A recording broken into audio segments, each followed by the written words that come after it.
Bonsoir à toutes et tous et donc bienvenue dans ce 11e épisode de notre live Veto Reverdi. Nous allons accueillir ce soir, nous allons parler avec notre vétérinaire Aneva d'ulcère gastrique chez le cheval. Donc, chez les chevaux de sport, il y a près de 65% des chevaux de sport qui souffrent d'ulcère gastrique. Chez les chevaux de course, la prévalence peut aller jusqu'à 100%. De manière générale, c'est une problématique très très fréquente. On connaît tous dans notre entourage un cheval qui a eu ou qui est sujet aux ulcères gastriques. C'est la raison pour laquelle nous avons décidé d'en parler ce soir. Bonsoir Marine, bonsoir Valérie.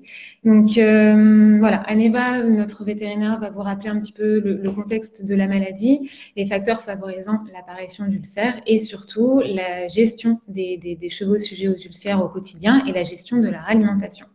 Voilà, donc je vais l'accueillir tout de suite. Hop. C'est bon? Oui, c'est bon. Littérature des enfants en arrière-plan. Voilà. Si tu veux rappeler un petit peu le contexte, il me semblait qu'il y a différents types d'ulcères dont tu voulais peut-être reparler un petit peu rapidement. Oui, bien sûr. J'ai entendu que tu disais en effet qu'il y avait une prévalence assez importante parmi les chevaux de sport et parmi les chevaux de course, et c'est tout à fait vrai, hein. On a des chiffres qui vont même jusqu'à 100% auprès des chevaux de course. Malheureusement, c'est des chiffres catastrophiques, mais c'est quand même la réalité. Et en effet, je voudrais juste, avant de commencer à répondre aux questions qu'on va recevoir, on répondra, je me permets de te couper, du coup on répondra aux quelques questions qu'on a reçues au cours de ces derniers jours, juste avant le direct, et puis à toutes les questions que vous nous poserez en direct, donc sur Facebook et sur Instagram. Donc n'hésitez pas. C'est parfait. On essaiera de répondre vraiment à tout le monde. Je te laisse continuer. Oui, et donc oui, juste pour que le cadre et pour que les gens se situent un petit peu quand on va parler de parties squameuses ou glandulaires, non glandulaires, je vais vite expliquer. L'estomac du cheval, en fait, c'est faut voir ça comme un ballon. Il peut, quand il est rempli, être aussi grand qu'un ballon de foot ou un ballon de basket, selon la taille, la race. Et il est coupé en plusieurs parties, en fait. Il y a la partie proximale, c'est l'entrée, le cardia. Donc on arrive par l'œsophage, et celle-là de partie, ça s'appelle la partie squameuse, c'est celle qui est non glandulaire. Donc ici, il n'y a pas de sécrétion gastrique, il n'y a pas de mucus, pas de sécrétion de rien du tout. Donc ça, c'est la partie proximale, donc c'est celle qui est tout en haut.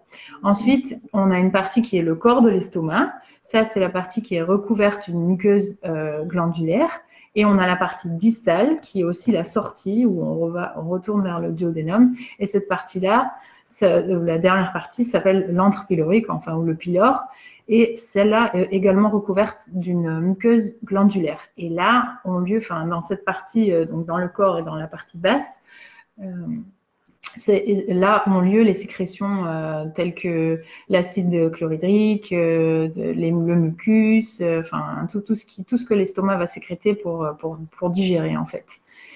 Et donc, on décrit les ulcères gastriques avec un syndrome, ça s'appelle le syndrome d'ulcération gastrique équin, ou en anglais LEGUS. C'est un terme qui est maintenant internationalement reconnu. Et LEGUS, c'est un terme parapluie, en fait, pour distinguer deux types d'ulcères d'estomac, ulcères gastriques. Donc, il y a le type sur la partie squameuse qui touche dans une majorité de la population des chevaux de course. Et il y a la partie glandulaire, la partie basse et le corps de l'estomac qui touche dans la partie majoritaire les chevaux de sport. Bien sûr qu'ils peuvent combiner les deux, malheureusement, ou bien en avoir peut-être plus d'un côté ou plus de l'autre. Et en fait, c'est vrai que je discutais avec toi cet après-midi, Florie, mais on peut faire une métaphore en disant que c'est deux habitants dans le même appartement qui ont une influence, qui sont ensemble sans forcément être liés, en fait. Donc, c'est vrai que c'est deux caractères différents qui habitent dans le même appartement. Ils s'influent, mais pas non plus au point. Et c'est vrai que il y a une gestion différente du coup dans ces deux types d'ulcères gastriques. Et on va y revenir tout à l'heure au cours des questions, mais majoritairement, quand on lit sur Internet ou dans les publications, quand ce n'est pas indiqué en particulier, on parle des ulcères en partie haute, donc en partie squameuse, donc en partie non glandulaire. Mais bon, j'essaierai de le préciser quand même, parce que les mesures dont on discutera, elles ont surtout pour la plupart du temps une influence, en tout cas les mesures alimentaires ont surtout une influence sur la partie squameuse. D'accord, ok. Donc il y a deux types d'ulcères en fonction de là où ils se trouvent dans l'estomac. Et la raison pour laquelle il y a plus d'ulcères type squameux chez les chevaux de course et glandulaires chez les chevaux de sport, c'est lié à la race ou plutôt à l'activité?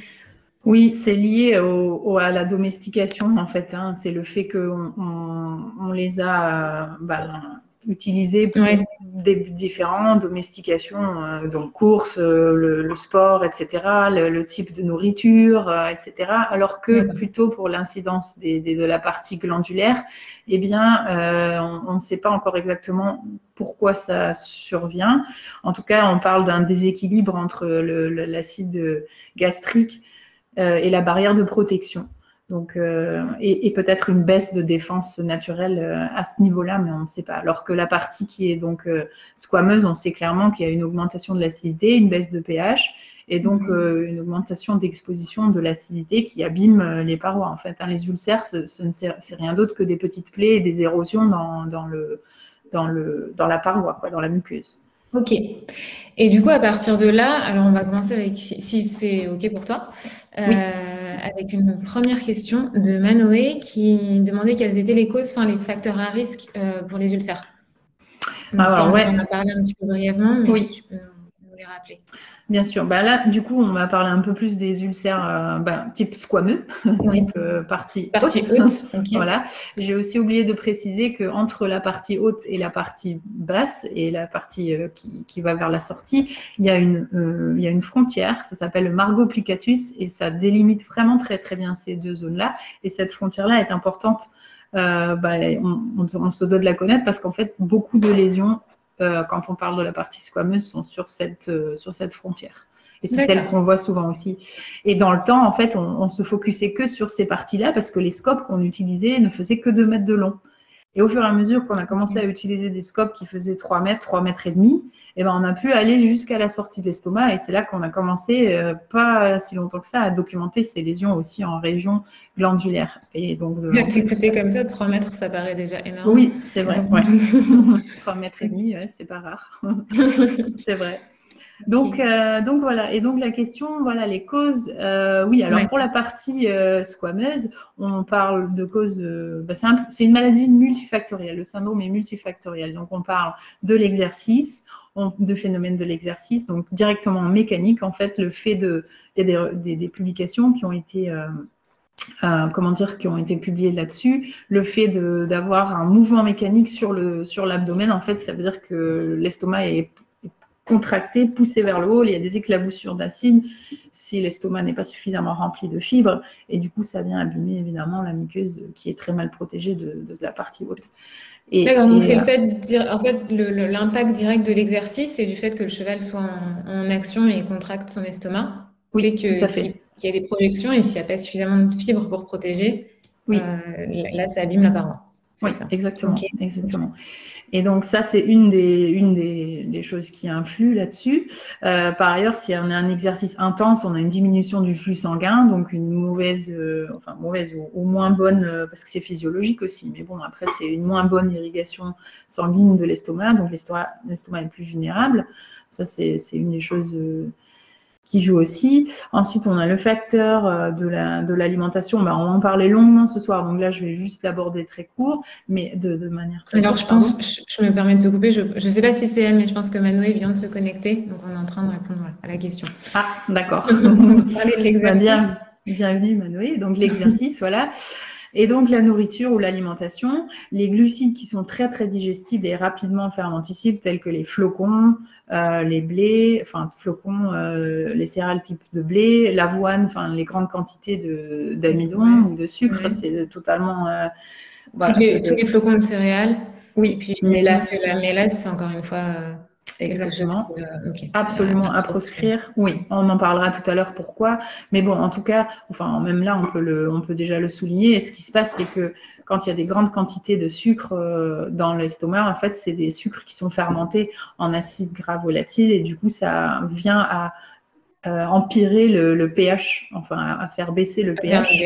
Augmenter l'acidité. Exactement. Augmenter l'acidité de l'estomac.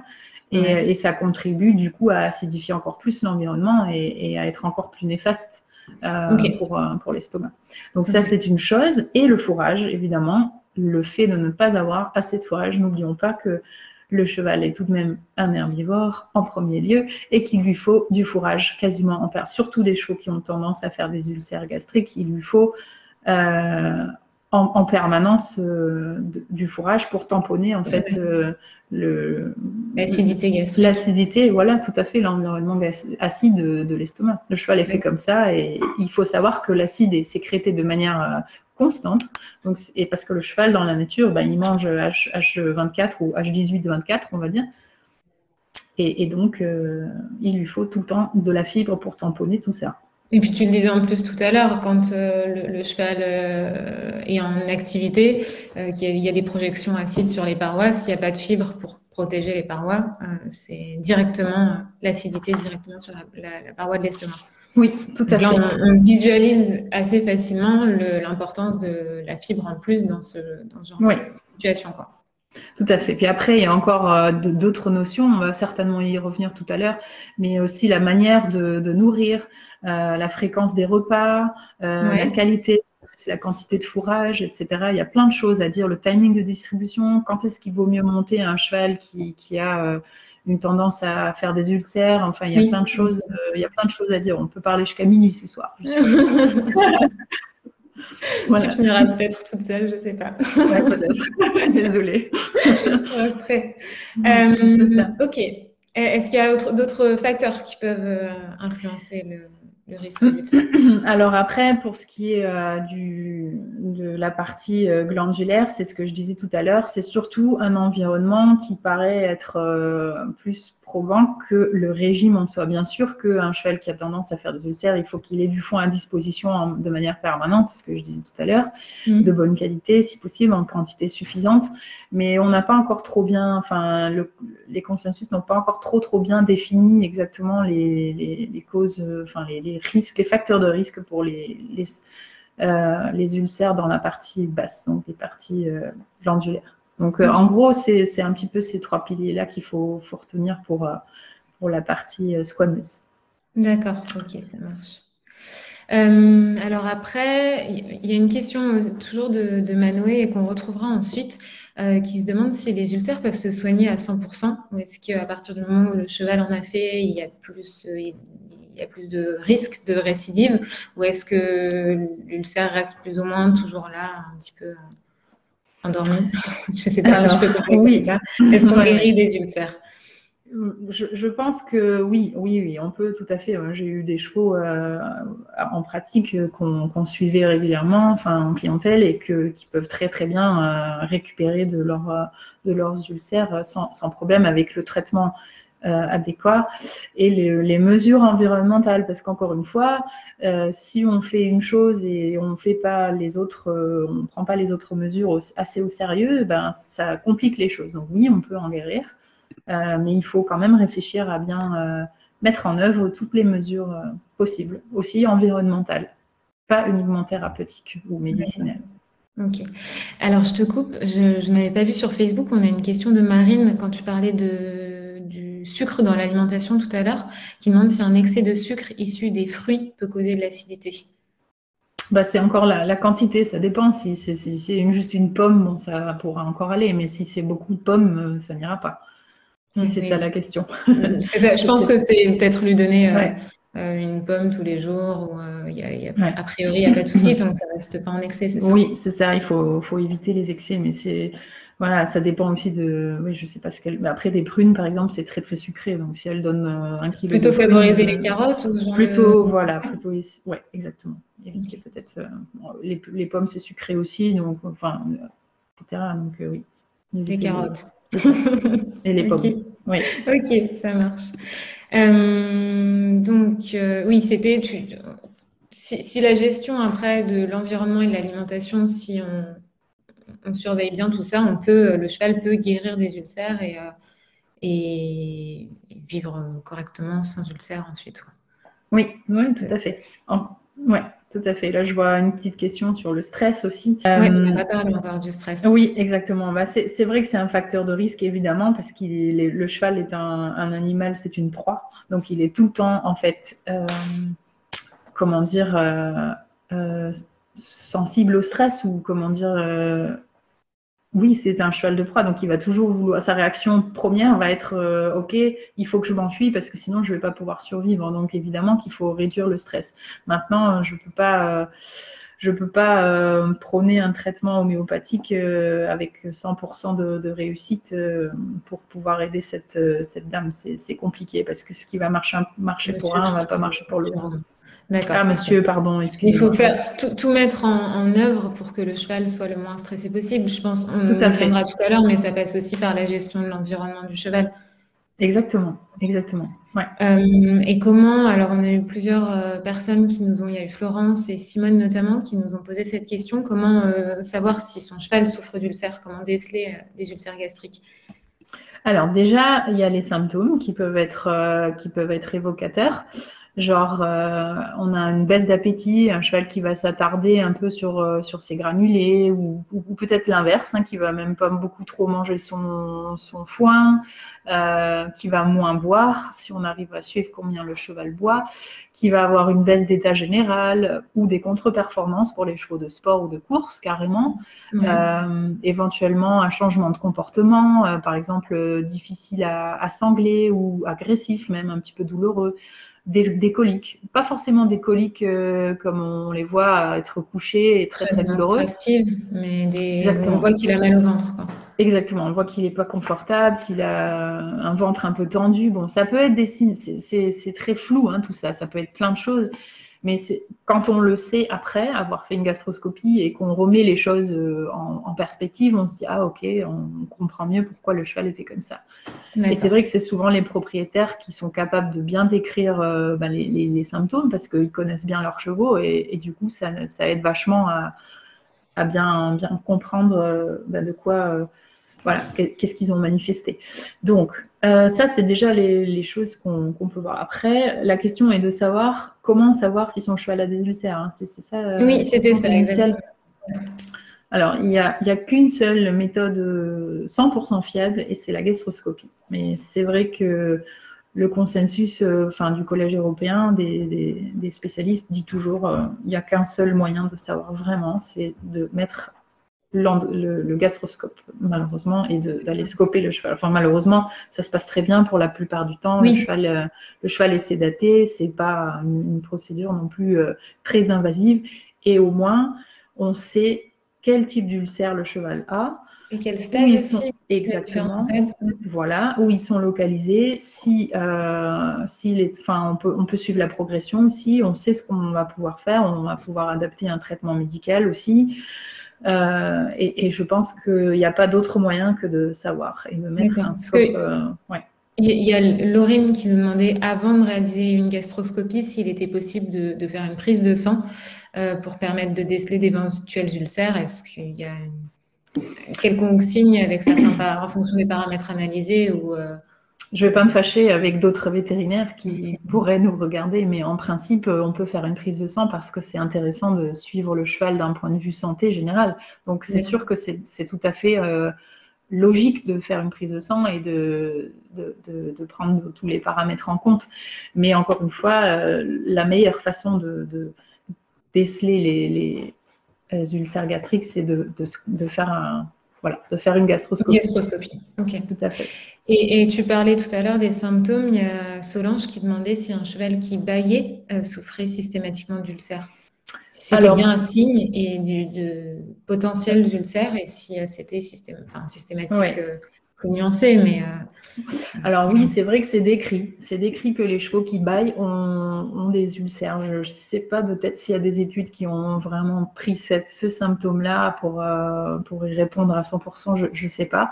Mais en tout cas, c'est vrai que c'est un des symptômes. Après, le bâillement est aussi vu parfois en inconfort abdominal. Est-ce que du coup, ça sera aussi des ulcères ou pas? Je ne peux pas dire. Mais c'est vrai que ça peut être, oui, ça peut être ça un peut signe. être un signe. Après, c'est pas parce que le cheval bâille qu'il a nécessairement des ulcères. Exactement. Ok. Et un cheval qui tique aussi. On avait une question là-dessus. Ah oui, alors les tics, ça c'est vrai que ça dépend un petit peu comment le phénomène du tic s'est installé. Si c'était un cheval qui a commencé d'un coup, bon, ça peut être un signe de stress aigu, parce que le cheval, en fait, il va tiquer parce qu'il ne sait pas gérer une situation qui est pour lui très stressante. Donc, du coup, il va essayer de trouver une manière, où ça peut être de l'ennui, hein, ça peut De être se le calmer? stress, Ouais, ouais. d'accord. Ça va être une manière pour lui de gérer ses impulsions qui arrivent. Et du coup, ben, il va tiquer ou faire un comportement stéréotypique. Et ça va lui engendrer probablement des endorphines. Et bon, c'est pour ça qu'à chaque fois, ça se répète. Mais après, de mettre le lien direct, un cheval qui tique, à par définition des ulcères, c'est simplement l'environnement qui est pour lui un facteur déclencheur de ça. Mais on voit Ok, bien que les chevaux qui sont mis après au pré ne le font moins, ou pour la plupart du temps, le font plus. ok, Donc, ok. D'accord. On va peut-être passer directement à la gestion la gestion des chevaux sujets aux ulcères et puis de l'alimentation surtout. ouais, bien sûr. Juste peut-être avant, on a une question tout à l'heure de Margot sur Facebook, qui a un cheval ulcéreux qui vit au pré H24 avec de l'herbe, mais pas de foin. Et elle demande si c'est un environnement pardon, favorable ou non pour son cheval. Si on peut déjà peut-être lui répondre directement. Bien sûr. Alors, en principe, c'est vrai que on dit que la mise à l'herbe, on a toujours dit que la mise à l'herbe était favorisante pour les chevaux parce que ils ont de quoi manger, puis du coup, ils ont toujours du remplissage d'estomac, on va dire H24, un bolus dans l'estomac qui empêche tout ce qui est parce qu'on disait tout à l'heure, hein, les éclaboussures, etc. Seulement, Il quand y a l'herbe, l'effet tampon dans l'effet l'estomac. tampon, Ok. voilà. Mais l'effet tampon est discutable, justement, D'accord. parce que quand l'herbe est très très molle et très, comment dire, très lush, je sais pas comment on dit en français. Lush, c'est très très fraîche, quoi. Enfin, très souple et fraîche, et voilà.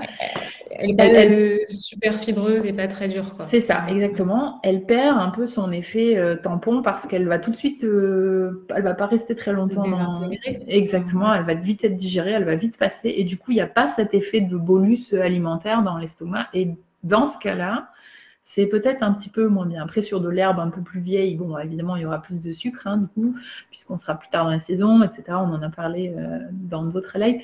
Mais Mm. là, on aura déjà, enfin, de ce côté-là, l'herbe fraîche n'est pas 100% idéale non plus. Mais bon, rien n'est parfait, hein. Mais après, c'est mieux que d'avoir un cheval qui fait des heures de jeûne la nuit et pas de foin accessible. Ça, c'est bien pire. Donc, Mais donc, au final, c'est pas si mal. d'accord, ok. Et Voilà. sinon, à choisir entre le foin et l'herbe, le foin permet d'avoir des fibres un peu plus, enfin, qui resteront un peu plus longtemps pour l'effet tampon. Et Oui, on peut peut-être aussi contrôler un peu plus facilement sur le foin la teneur en sucre.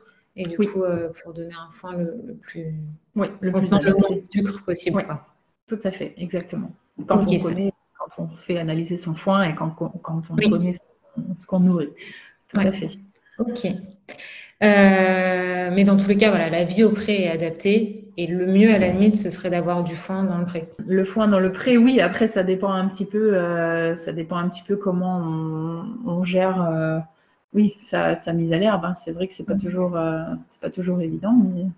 Mais... Du coup, si, ou peut-être on peut parler directement des aliments d'une ration adaptée pour un cheval sujet aux ulcères. Oh, oui, bien sûr, bien sûr. Dis-moi, qu'est-ce que... Alors, la question, c'est quel programme alimentaire faut-il préconiser pour un cheval atteint d'ulcère et quels types d'aliments sont à proscrire ou à limiter? Donc, on en a déjà parlé un petit peu tout à l'heure avec le sucre et l'amidon, mais je te laisse reprendre. Ouais. Alors, j'avais fait 2, 3 petites fiches pour pouvoir ne rien oublier dans tout ce qu'on a à voir, parce que c'est vrai que c'est assez vaste. Bah, on en a parlé déjà un tout petit peu tout à l'heure. Il y a déjà la manière de... Bon, déjà le foin. Je voulais refaire un petit point là-dessus, parce Vas-y, que commence le par la foin... base. Voilà, on commence par la base, parce que le foin, c'est important. On a quand même encore souvent, moi je le vois souvent encore dans mes visites ou dans le passé, malheureusement des chevaux qui n'ont pas suffisamment de foin.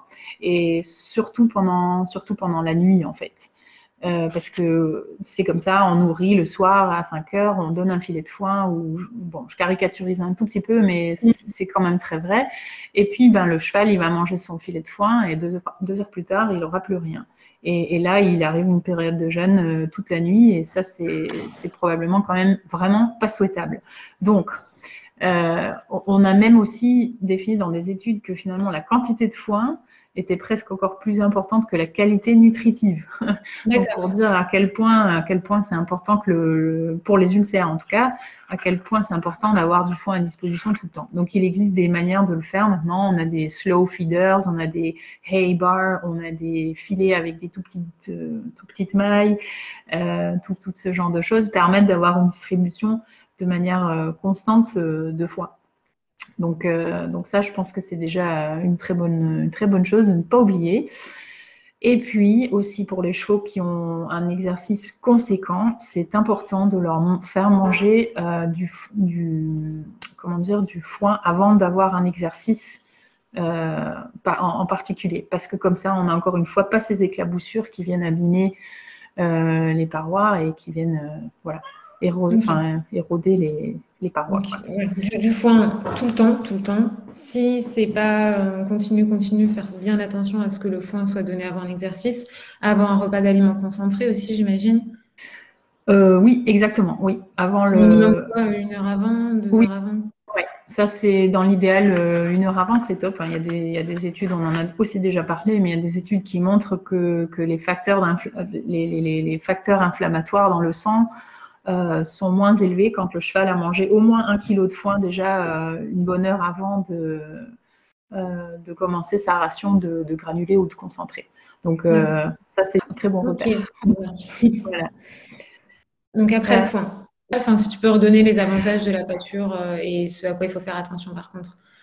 En fait, c'est ce qu'on venait de dire tout à l'heure, c'est que au final, le pouvoir tampon est moins important quand c'est de l'herbe fraîche. Et puis, on ne sait pas exactement ce qu'il y a dans l'herbe. Après, c'est l'idéal parce que le cheval, il est capable de manger à volonté et que du coup, et qu'il en a tout le temps et les sécrétions acides qui ont lieu toujours, enfin H24. Du coup, ça, c'est un peu le mode naturel de fonctionnement du cheval. Donc ça, c'est pour ça que c'est parfait. Après, c'est moins facile de gérer, quoi. Ok. Donc du coup, on passe à l'aliment. Alors, à l'aliment, exactement. Donc, ce qu'on disait déjà tout à l'heure en intro, c'est qu'il faut absolument éviter les sucres en grande quantité ou en tout cas très fermenticibles. Les céréales qui sont très fermenticibles, type blé, type tout ce qui est floconné ou en tout cas des procédés floconnés, c'est juste mélacé, etc. C'est absolument à proscrire dans le Parce que le fait de floconner la céréale, ça augmente l'index glycémique de la céréale et du coup la ration et on apporte encore plus de sucre au cheval. Oui, exactement, c'est ça. Et ça fermente ça s'est fermenté dans l'estomac et du coup, c'est ce qu'on disait tout à l'heure, ça baisse le pH de l'estomac encore plus et du coup, ça contribue à éventuellement développer des lésions. Donc ça, c'est absolument à proscrire. Après, on a si on est quand même, les chevaux de sport ont quand même, ou les chevaux en tout cas qui fournissent des efforts, ont quand même besoin d'avoir des apports énergétiques. Voilà. Donc à ce moment-là, on peut tout à fait essayer de se baser sur un aliment qui est composé de fat and fiber, de fibres et de graisse ou de lipides. On va en parler après. Et ça, c'est un petit peu la base. Il y a plusieurs choses qui sont intéressantes là-dedans et aussi la manière de le distribuer. Alors quand on prend un cheval et qu'on va être en matière de prévention, on va pas dépasser les fameux 100 grammes par 100 kilos de poids vif par repas d'amidon. Voilà, d'amidon. Pas plus de 100 grammes pour 100 kilos de poids vif. Donc un cheval de 500 kilos, ça fait pas plus de 500 grammes d'amidon par repas. C'est ça. Exactement. Ça, c'est de manière générale. C'est les accords que les chercheurs ont trouvés entre eux et c'est ce qui est plus ou moins, la règle d'or pour essayer d'éviter ce genre de choses. Donc, la prévention des ulcères. C'est ça. Donc, regardez la quantité d'amidon qu'il y a dans son aliment n'est pas intéressante en soi parce qu'il faut regarder la quantité par poids vif par repas. C'est ça que je veux dire par Regarder en fonction de la quantité d'aliments qui est donnée. Exactement. C'est le même taux d'amidon, mais avec la quantité d'aliments distribués et le poids du cheval pour pouvoir déterminer cette C'est valeur-là. ça, C'est ça qui est exactement. important. Oui, on va pas juste regarder l'amidon sur le sac et dire ah bah tiens il y Ouais. a tant par kilo donc ça va pas aller. Non, on va réfléchir. Mon cheval il a besoin de temps. Comment je vais Ouais. pouvoir fractionner? Qu'est-ce qui est dans l'aliment? Pourquoi j'ai besoin de cet aliment-là en particulier? Et comment je vais pouvoir le fractionner pour que mon cheval puisse quand même avoir une couverture de ses besoins énergétiques. Et Ok. donc pour répondre à la dame, je vois ça de mon coin de l'œil là vite fait, c'est marqué sur les aliments. En À fait, Valérie, exactement. Ouais, c'est obligatoire et il faut le marquer. C'est toujours marqué sur les étiquettes ou sur les les fiches étiquettes. techniques. C'est les fiches techniques, tout à fait. Mm, mm. Voilà. Et Et donc donc, voilà, je réinsiste dessus, mais pas seulement regarder le taux d'amidon ou la quantité d'amidon par kilo qui est écrit sur le sac d'aliments, mais raisonner en fonction de la quantité d'aliments qui sera distribuée par jour au cheval et en combien de repas. oui, aussi. Et puis, autre chose, c'est qu'en effet, elle cite d'autres céréales qui sont moins Ouais, fermentescibles, mais en effet, c'est important de regarder aussi le type de céréales qui va, enfin, dont l'amidon provient. Ça d'accord. sert à rien d'aller mettre beaucoup d'avoine, par exemple, qui est très, très fermentescible. Il faudra faire en sorte qu'elle soit tamponnée avec de la luzerne ou, enfin, quand on a des grosses quantités, de manière à ce que voilà, on n'ait pas cet environnement très très fermentescible. Il faut l'éviter en tout cas de toute Il faut manière. regarder la source aussi, en fait. Voilà. Et comme le spécifique, par exemple, peut-être que certains de nos L'adulte spécifique énergie, ouais, ouais, oui. On a adultes. quelques questions dessus aussi. Ouais, peut-être que certains des participants le connaissent aussi. Celui-là, il est formulé. Bah d'ailleurs, tu as fait un focus produit Une là-dessus petite vidéo, oui, dessus, qui est qui sur est la très chaîne bien. YouTube. Ouais, exactement. J'invite les gens à aller la voir parce que j'ai visité aussi qui La visite. participe. Et il est composé d'amidon d'orge qui est lent avec de la luzerne en fait qui a un pouvoir intrinsique fort de tampon en fait hein, voilà. Je vois que mon chat a des succès. Et du coup, la luzerne est riche en protéines, en calcium, en fibres, enfin, et donc ça permet aussi plus loin dans l'intestin par la composition du spécifique, de digérer, de générer des acides volatiles gras. Je mélange toujours en Les français. acides gras volatiles. Voilà, acides volatiles gras, excusez-moi, je me prends toujours à cette erreur, mais en français c'est différent. Et donc, le cheval aura tout au long de la journée de l'énergie qui se libère sans avoir des altérations de glycémie, en fait. Et c'est ça là où c'est intéressant. D'autre part, il est formulé aussi avec de l'huile et des Ouais. graines de lin extrudées qui Ce sont que tu riches disais tout à l'heure, en fait, sur Fatally les Fiber, lipides. les fibres et les matières grasses, quoi. Ouais, merci, c'est exactement ça que je voulais Pardon. rappeler. Non, c'est tout à fait très bien de le rappeler de cette façon. Il y a donc de l'huile dedans et donc des graines de lin aussi qui sont extrudées. Ça, je voulais le dire aussi en oméga 3. Donc du coup, il est riche en oméga 3 et 6, d'où nos labels bleu blanc cœur. Ouais. Et on a montré dans des études, en effet, aussi que l'apport d'huile, en tout cas que la part d'apport en lipides est aussi bénéfique pour les chevaux qui souffrent d'ulcères, pour plusieurs raisons, en fait. Et, euh, et du coup, ben, on peut parler, enfin, l'huile, surtout l'huile de maïs. Donc, du coup, l'oméga oil est aussi très intéressant pour ça. D'une part, parce que on peut apporter quand même une quantité d'énergie en réduisant la part de glucides dans la ration. Donc, c'est parce Ouais, qu'il ça est permet de pas apporter davantage de céréales, par exemple, ou pas apporter davantage de glucides, c'est mais ça, une autre source d'énergie via les lipides. Donc, on augmente la part énergétique dans la ration du cheval sans pour autant augmenter la quantité de glucides. exactement, c'est ça.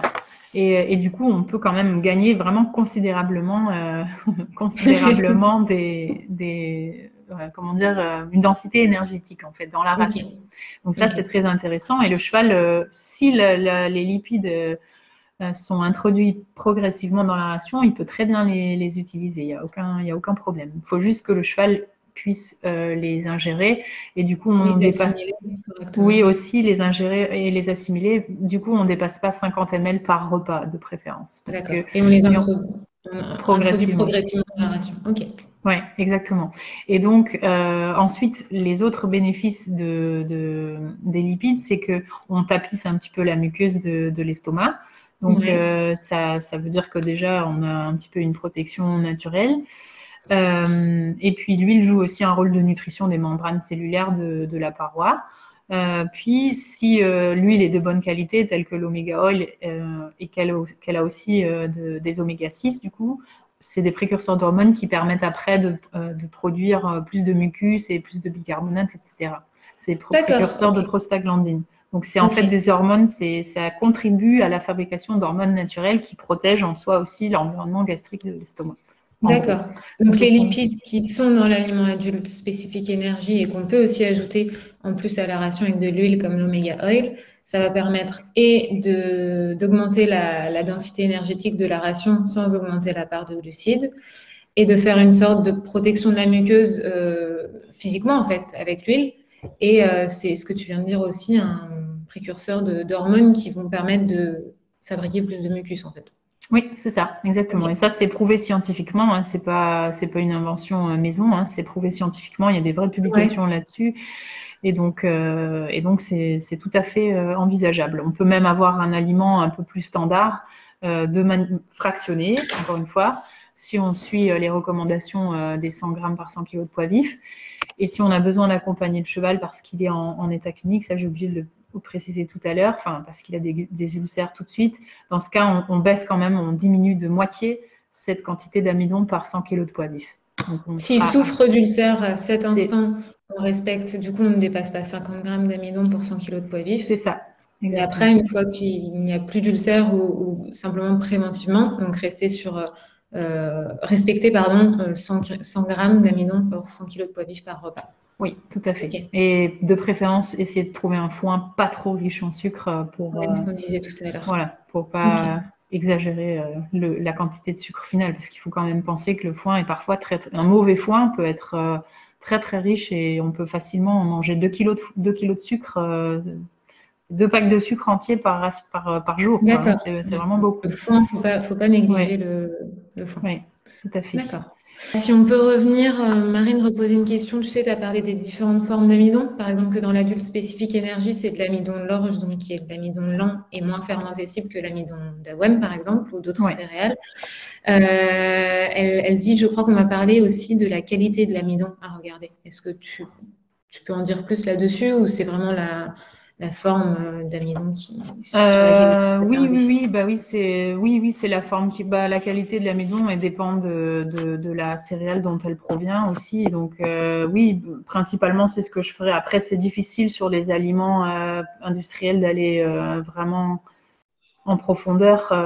Ça c'est compliqué, mais en effet il faut regarder notamment dans le maïs par exemple, on peut très bien regarder la qualité de l'amidon. Il y a des espèces de maïs qui sont beaucoup plus,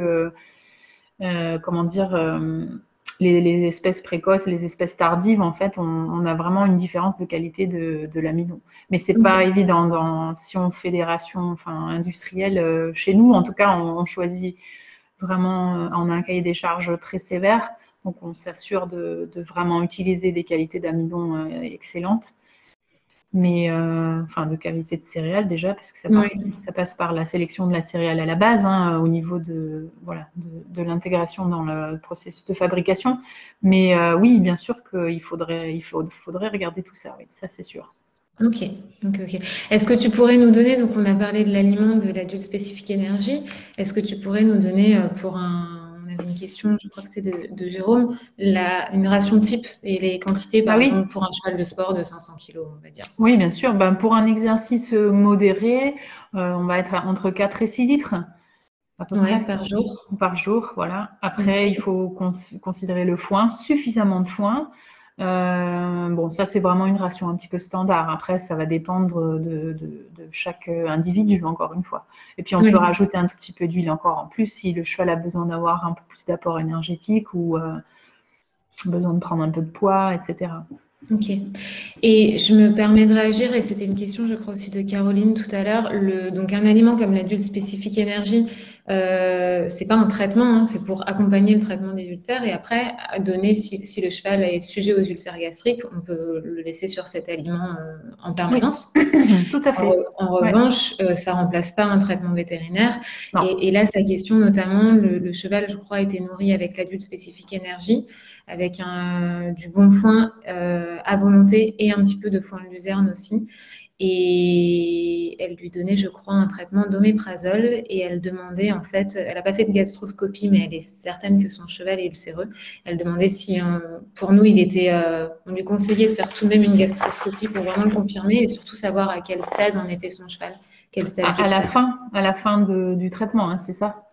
Oui, Enfin, à alors la il a eu fin. un traitement d'oméprazole pendant 2 mois, mais ça n'a pas D'accord. fonctionné.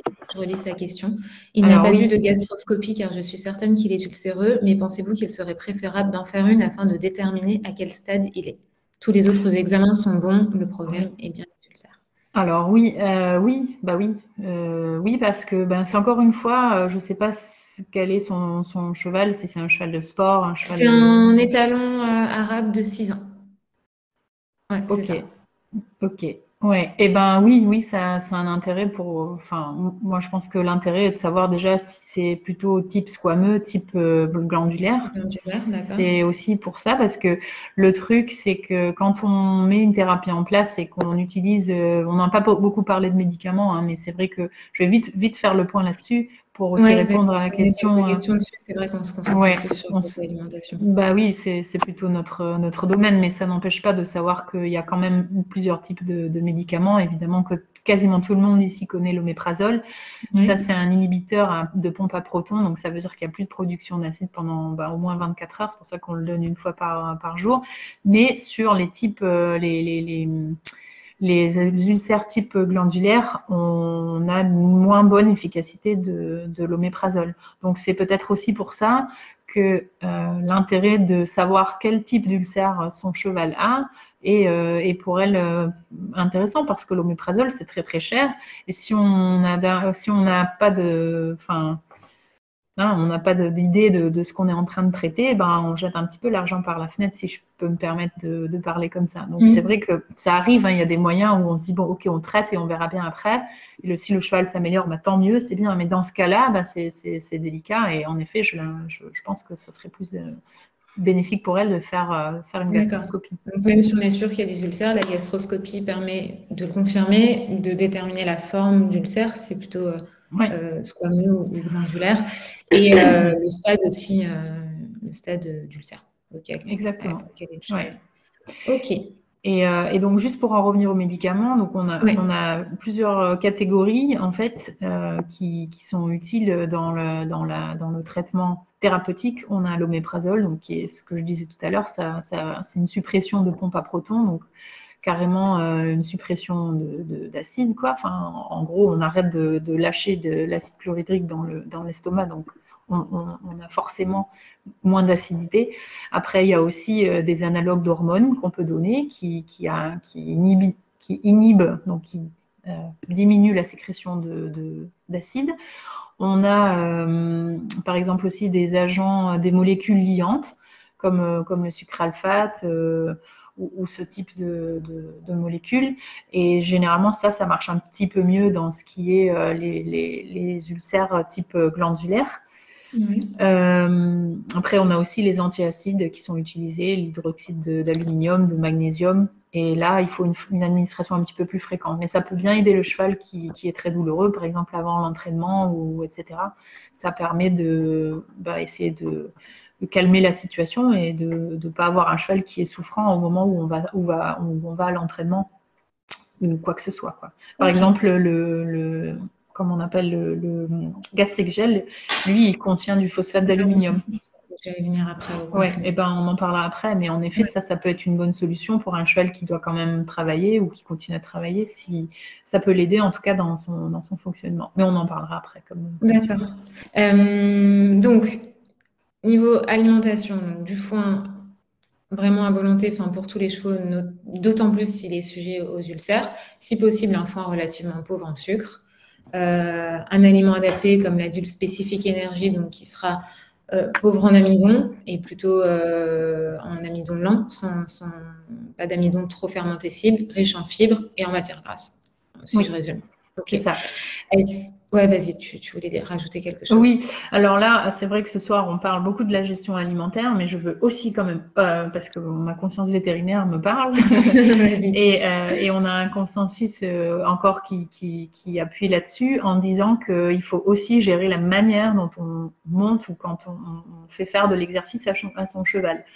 C'est vrai que comme on en disait tout à l'heure, la différence entre le pas et le trot est énorme. C'est celle qui définit le fait que l'acide gastrique, dans le cadre des éclaboussures sur la paroi, c'est celle qui définit la différence entre oui et non les éclaboussures. Entre trot et galop, bon, il y a de la différence, mais c'est moins flagrant qu'entre le pas et le trot.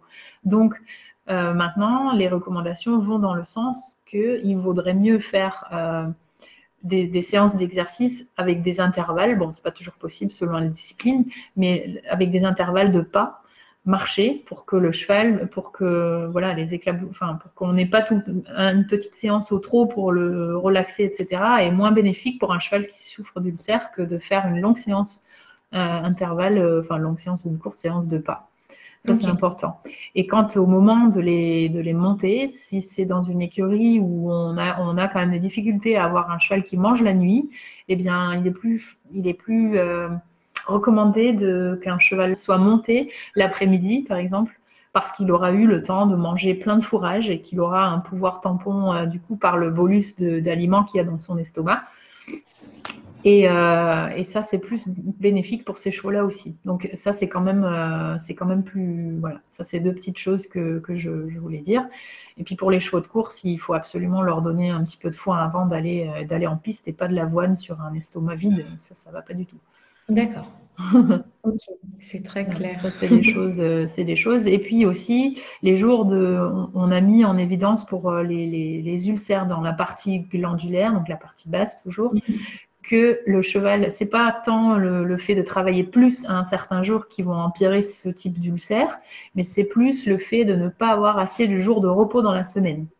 Ils ont mis en évidence que si le cheval avait suffisamment de jours de repos, ça avait une incidence positive sur la baisse du développement. Alors suffisamment, tu as une quantité à nous donner ou une 2-3 jours. proportion?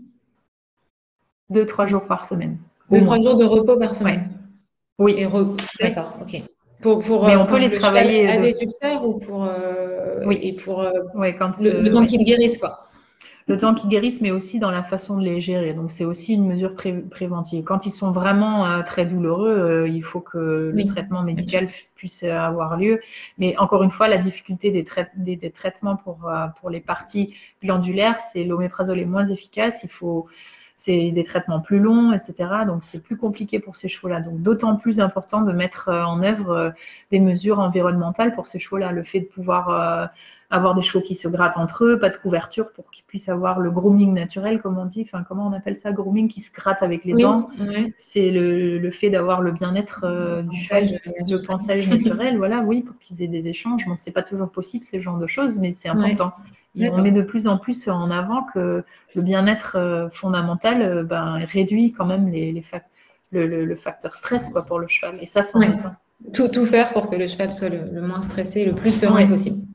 Et alors, une question concrète juste sur la ration d'Alix qui demande si la ration doit plutôt être donnée avant ou après le travail. Après, idéalement, oui. Après, et quand même laisser un laps de temps à partir du moment où le cheval arrête de travailler. 30 minutes à peu près, oui. D'accord. Mais le foin non-stop, et puis de manière, dans l'idéal, 30 minutes après ou 1 heure après. Bon, c'est pas toujours faisable. Le foin tout le temps et surtout, minimum 1 heure avant le travail. Et la ration de concentrer plutôt 1/2 heure après s'il faut vraiment le donner. Oui, tout à fait. Si la séance de travail et la ration sont assez proches, plutôt le donner après et 30 minutes après. C'est ça. Je vois une personne qui parle que son cheval a des inflammations du duodénum. Alors, je ne sais pas si du coup elle a fait une gastroscopie. J'imagine que oui.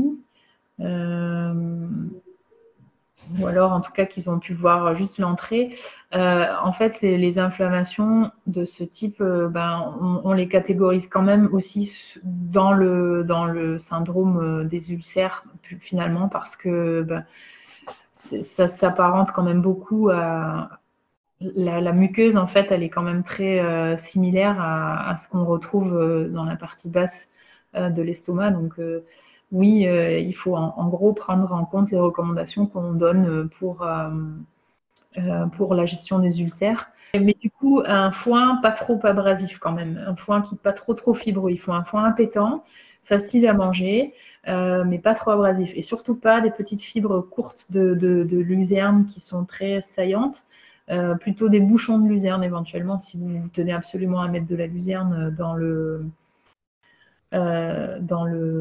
comment dire, dans les rations. Voilà, parce qu'il y a des études qui ont montré que sur des jeunes chevaux, sur des yearlings, les petites fibres courtes seraient beaucoup plus abrasives encore, enfin, engendreraient encore des lésions au niveau gastrique, et donc on préfère éviter ce genre de petites fibres courtes, quoi. D'accord.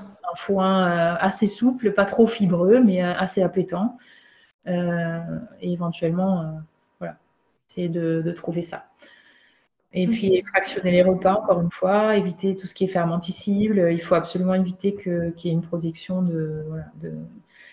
d'acide volatile gras. Donc c'est acide gras Acide gras volatile. J'arriverai jamais en français, c'est trop dur. Voilà.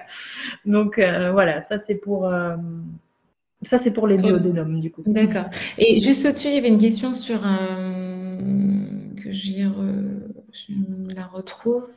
Voilà, de Margot qui a fait une gastroscopie pardon, en janvier. Le cheval a des ulcères des deux types au stade 2. D'accord. Il a eu un traitement, il a du mal à reprendre du poids depuis. Et donc là, il a toujours un protecteur gastrique. Il a 2 rations par jour. C'est un aliment, je ne sais pas lequel, mais sans céréales. Et il est à l'herbe H24.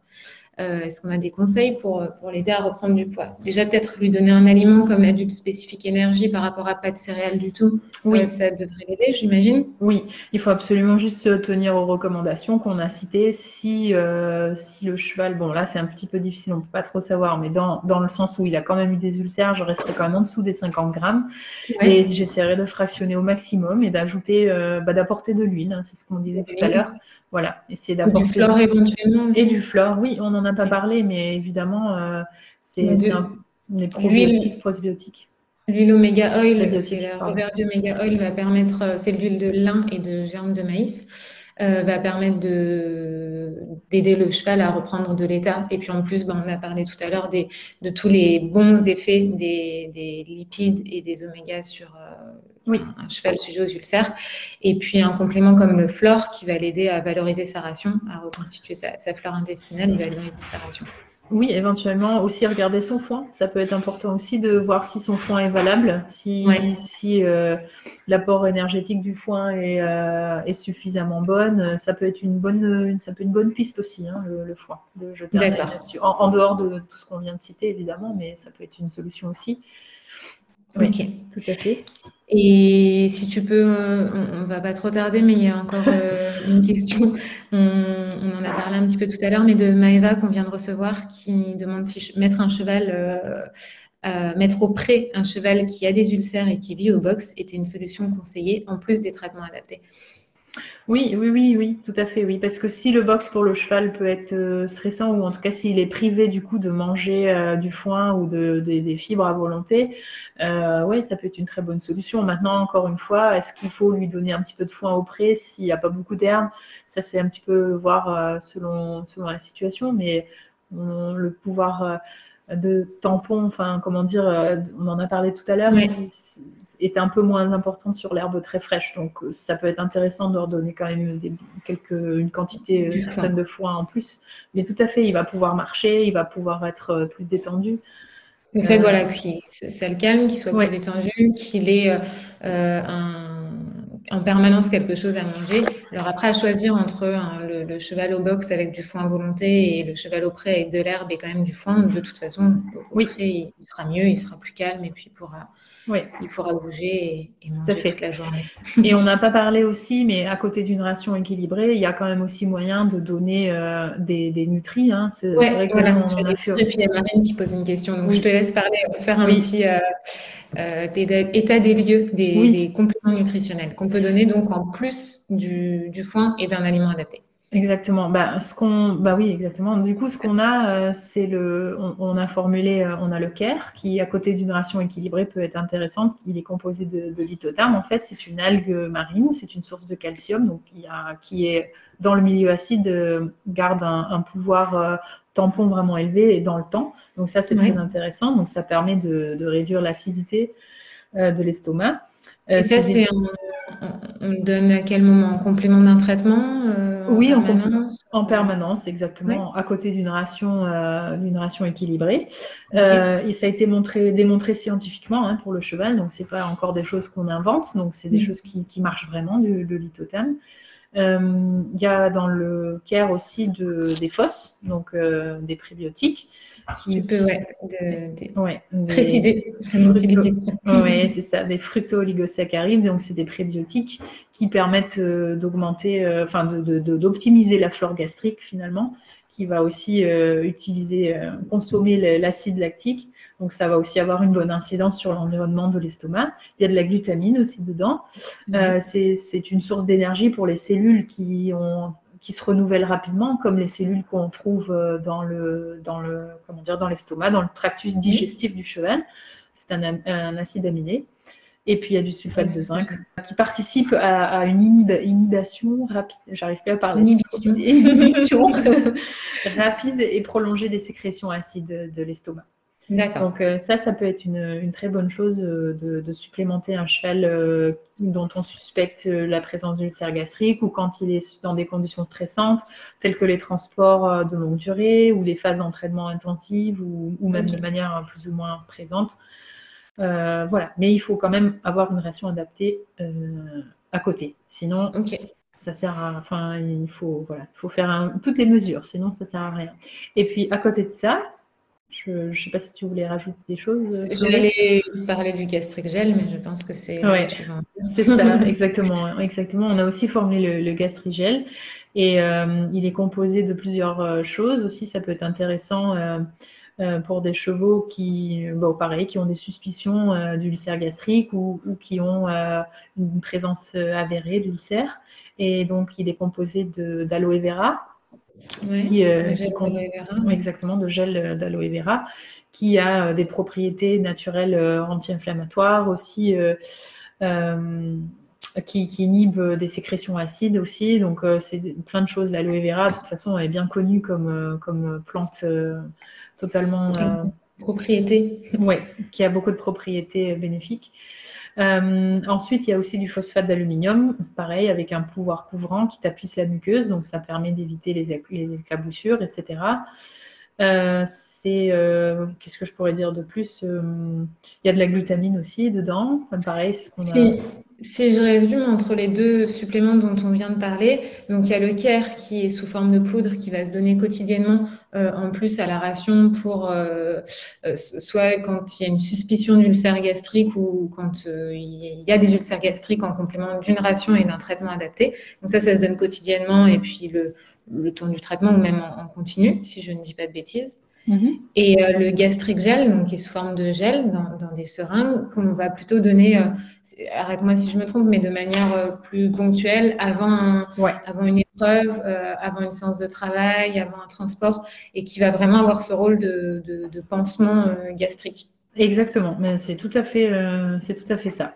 Ok. Et donc, voilà, les composantes dont on vient de parler ont chacune des propriétés qui peuvent contribuer, qui ont été validées chez le cheval, qui ont été prouvées scientifiquement. Donc, il n'y a pas besoin de se poser des questions sur le fonctionnement. Ça a été prouvé et validé. Ok. Et puis, bah, on en a parlé plusieurs fois aussi pendant le live, de l'huile comme l'Omega Oil pour soit augmenter la densité énergétique, soit aider un cheval à reprendre de l'état, et puis les lipides, donc ont plusieurs Oui, propriétés oui, bénéfiques pour les ulcères. oui, exactement. Et puis un cheval qui a aussi un petit peu du mal à reprendre, on peut Oui. l'aider aussi avec du fluor. Exactement, on augmente, oui, exactement, le flore, on n'en a pas assez parlé. Je pense que le mot de la fin est un peu aussi de dire que les ulcères gastriques, enfin moi c'est un peu mon expérience perso, mais aussi les échanges avec tes confrères ou consoeurs. Et c'est vrai que les ulcères, eh bien, on les voit, donc on peut les catégoriser, on peut les nommer, mais tout ce qui se passe en fait dans l'intestin plus loin, ben, il y a certainement aussi des ulcères, il y a certainement des choses à faire. Et donc assurer une bonne flore, je pense que c'est absolument primordial, étant donné que ben, la digestion se passe par la flore. Hein. Soigner son, enfin, comme on dit toujours, nourrir son cheval, c'est nourrir sa flore, exactement. Et sans flore, on n'a pas de cheval qui fonctionnera bien. Mais je pense qu'il y a énormément de choses à gagner à soigner la flore et à entretenir la flore du cheval en respectant les besoins naturels. Ok. Voilà. Ok. Et il y a, juste pour terminer, Manoé qui demande si on peut combiner les deux. J'imagine qu'elle parle du gastric gel et du care. Oui, après ça dépend un petit peu comment. Oui, on peut combiner, mais je ne mettrais pas la même dose la même journée. Enfin, ça serait un peu dommage à ce moment-là. Oui. Mais oui. les deux peuvent être donnés Oui, tout à fait. sur une même période. Sur une même Après, période, ouais. vous pouvez aussi nous écrire avec vraiment un peu plus d'infos et de détails sur votre cheval et puis on pourra regarder ça en détail avec une réponse Oui, exactement. précise et adaptée pour lui. Exactement. Est-ce que tu veux ajouter quelque chose, Aneva? Non, j'espère qu'on a tout dit. J'espère que voilà, les gens ont été un petit peu intéressés par ce live. C'est vrai que c'est un sujet très très vaste et il y a beaucoup de choses à dire. Jusqu'à minuit. Ah bah la preuve, hein, c'est ce que je disais, ça va, ça va aller, ça va durer longtemps, mais c'est chouette.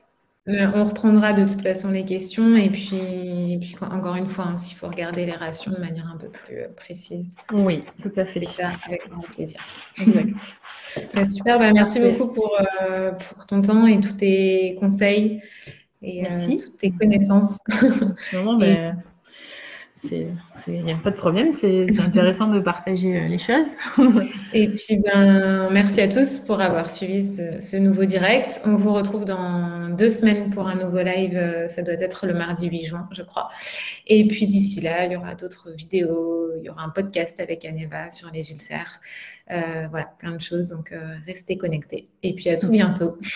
À bientôt tout le monde. Bonne soirée. Salut Aneva. Bonne soirée. Au revoir.